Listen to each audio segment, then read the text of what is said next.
Hello à tous, j'espère que vous allez bien. Je suis Kaina et je suis coach en développement personnel. On se retrouve sur ma chaîne Ninsoul pour un nouveau podcast.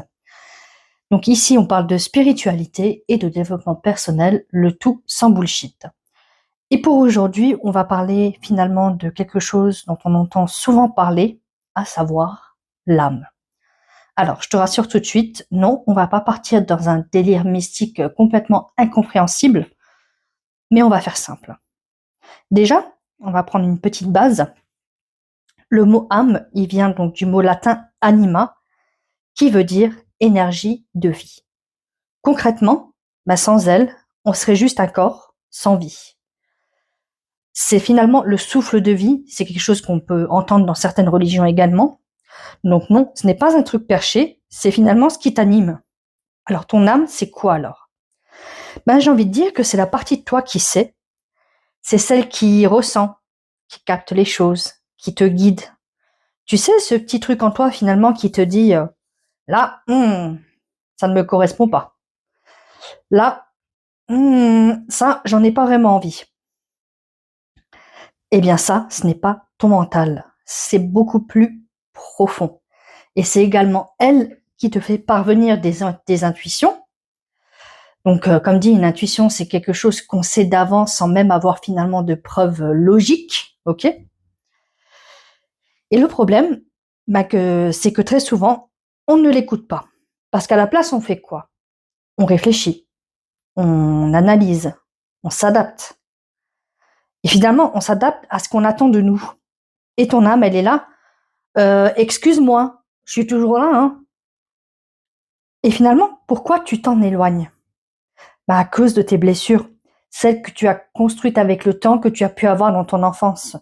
Donc on parle des blessures de rejet, des blessures d'abandon, des peurs, des insécurités. Et finalement, ces blessures-là, elles prennent de la place. Et elles parlent plus fort que ton âme finalement. Donc au lieu de suivre ce qui est juste, ce qu'on fait, c'est qu'on suit ce qui nous protège. Et c'est exactement là qu'on se perd. Je vais essayer de prendre une image assez simple. Ton âme, c'est comme une boussole interne, ok? Mais tes blessures, c'est comme du bruit autour. Donc elle te parle pour te guider, ok? Et toi, t'es là, j'entends rien, hein? Qu'est-ce que tu me dis? Je comprends pas, j'entends rien. Exemple concret. Tu restes dans une situation qui ne te convient pas, ok? Alors qu'au fond de toi, tu sais déjà, mais ta blessure te dit, reste, c'est plus sûr. Et ton âme, elle dit, mais non, viens, on bouge. Et finalement, ton âme, elle ne disparaît jamais. Elle est toujours là. Elle essaie toujours de te guider. Elle essaie toujours, par le biais de l'intuition, de te donner des informations. Mais plus tu écoutes tes peurs, plus tu t'en éloignes. Alors finalement, le switch à faire, il ne s'agit pas de trouver ton âme. Hein. C'est pas le but, c'est pas de partir à la quête de ton âme, parce qu'elle est là.